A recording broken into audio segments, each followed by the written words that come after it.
कपड़े धोने वाली बहू। शादी के पहले से ही विभा को कपड़े धोने का बड़ा शौक था। कभी नल के नीचे तो कभी तालाब के पास। अरे मेरी नीली वाली लुंगी नहीं दिख रही है। विभा की अम्मा, कहाँ रखी है लुंगी? अरे वो तो विभा ने परसों ही धोकर रखी थी आपकी अलमारी में, देखो वहीं होगी।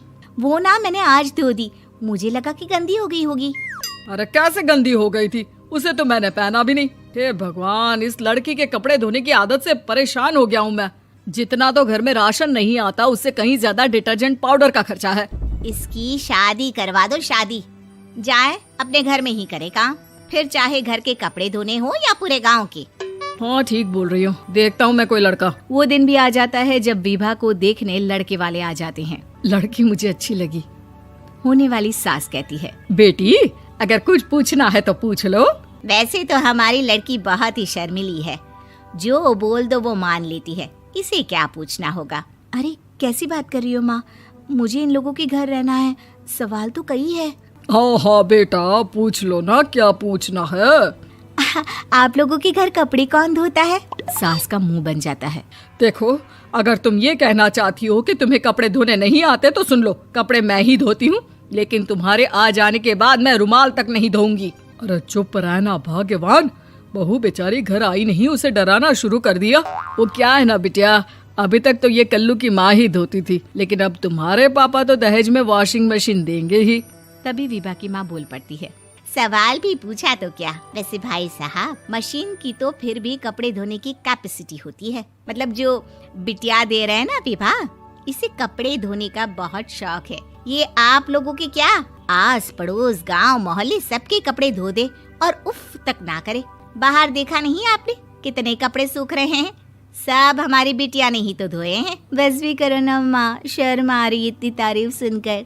और तो और एक दाग निकाल कर दिखाओ तो मान जाओ। हाँ अच्छा अच्छा, माफ करना बेटा, मैंने गलत समझा। हमें तो रिश्ता बहुत पसंद है। और ऐसे जुड़ जाता है रिश्ता कपड़े धोने का शौक रखने वाली विभा का। उसकी शादी हो जाती है कोयला फैक्ट्री में काम करने वाले कल्लू के साथ। शादी के बाद अचानक विभा चिल्लाती हुई सास के पास आती है। सासू माँ, अरे सासू माँ कहाँ है आप? ये तो धोखा है, धोखा दिया आप लोगों ने मुझे। इसे ससुर के चक्कर के बारे में पता चल गया। अरे तो उसमें तुझे क्यों धोखा मिला है? अरे नल में पानी नहीं आता, कपड़े कैसे कब धुलेंगे? अच्छा अच्छा, तू पानी नहीं आ रहा उसकी बात कर रही है। तो आपने क्या सोचा? कुछ नहीं। अच्छा, तेरी माँ ने कहा था कि कपड़े धोने का शौक है तुझे, याद आया मुझे। शौक शौक बोलकर कपड़े धोने वाले मेरे जुनून को कम ना आके सासू माँ, कपड़ा धोना मेरा गुरूर है। तभी पति भी वहाँ आ जाता है। अभी अभी मैंने इसे सनी देओल की फिल्म दिखाई है, उसी के डायलॉग मार रही है माँ। अच्छा सुन, साफ साफ बता रही हूँ, पानी सुबह 4 से 6 और शाम को 10 से 12 आता है, समझी? विभा टाइमिंग सुनकर हैरान हो जाती है। ये क्या भूतों का मोहल्ला है? सुबह 4 बजे उठकर कौन कपड़े धोता है? 4 बजे टंकी में पानी जाता है, फिर सारा दिन धोना ना, किसने मना किया? अरे कैसी बात कर रही हैं? 200 लीटर की टंकी में कितने कपड़े धो लूंगी मैं, सुबह ही उठ जाऊंगी मैं। अब क्या था, विभा सुबह 4 से लेकर रात के 12 बजे तक कपड़े ही धोती रहती। एक रोज सास पड़ोस से निकलकर कहीं जा रही होती है कि साथ वाली कहती है, हाँ कल्लू की माँ, जरा ये बताओ कि 2 साड़ी है, 2 ब्लाउज और एक पेटीकोट और एक नाड़े वाला लंबा कच्छा। हाँ तो? अरे तो क्या, कितना लोगी धुलाई ये बताओ। धोबन दिख रहे हैं हम क्या? हमारे पति सरकारी नौकरी से अभी अभी रिटायर हुए हैं और बेटा सुपरवाइजर है कोयला फैक्ट्री में। धोबन समझ रखा है हमें। हाय रे कल्लू की अम्मा, माफ कर दो, वो तो मोहल्ले में यही सब बता रहे थे कि तुमने बहू को कपड़ा धुलवाने के काम में लगा दिया है। सास को पड़ोसन की बात सुनकर गुस्सा आ जाता है। वो घर पहुंचती है जहां घर के बाहर ही इतने सारे कपड़े सूख रहे होते हैं जितने कि किसी धोबन के घर पर। अरे ओ कल्लू की दुल्हन, बाहर निकल।